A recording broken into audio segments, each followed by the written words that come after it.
Yes, David, how did it feel to get back behind the wheel of an F1 car again? Well, it's always special to drive a Grand Prix car. Obviously, these are the previous generation of cars, but they're still fast, they still sound fantastic.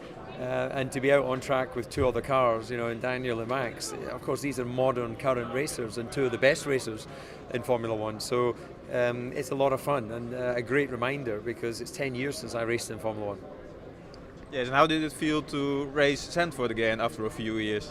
Yeah, it's an awesome track. The section out the back is so fast. It's blind corners. Really, when you have a car like that on a circuit like this, you feel alive. It feels like Spa. Or it feels like, really this very high-speed challenge that is where a Formula One car really comes alive. Yeah, we like to think that it's possible to organize a Grand Prix here again. Do you think that's possible? Track-wise, I don't see any reason why not. We raced in Monaco, we raced in Singapore. There's no runoff. I think the only reason that it might be an issue here is maybe from FIA may have an issue with paddock size, or they may have an issue with certain runoffs. But other than that, of course you can have a race here. Yes, and during a demo like this, can you push the car or are you just enjoying yourself? Oh, you're enjoying yourself and you're pushing a little bit, but not for lap time. You're just pushing for give everyone a nice show.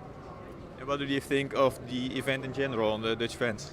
I think it's an incredible event. To have 80,000 people here, that's more than we get at some Formula One races. So it shows there's a real passion for motorsport here.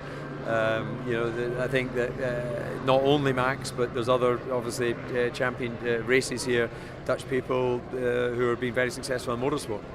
Yeah, you just drove the car with an older engine, a louder engine. Yeah. There's a lot of talks about the new engines. Do you think they should sound like these engines again?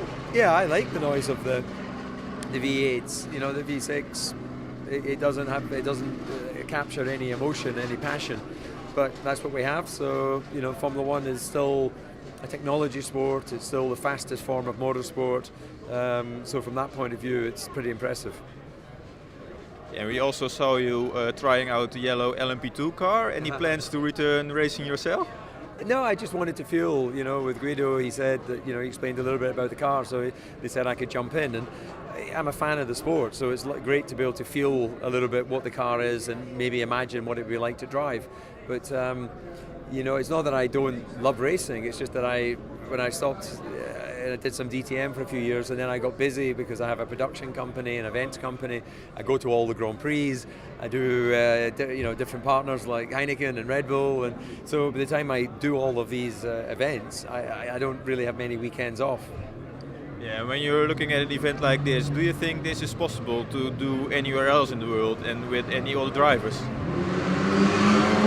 Cars are back on track, as you can hear, but I think it would be difficult to get this many people coming to anything other than a Formula One race. So it's very unique here.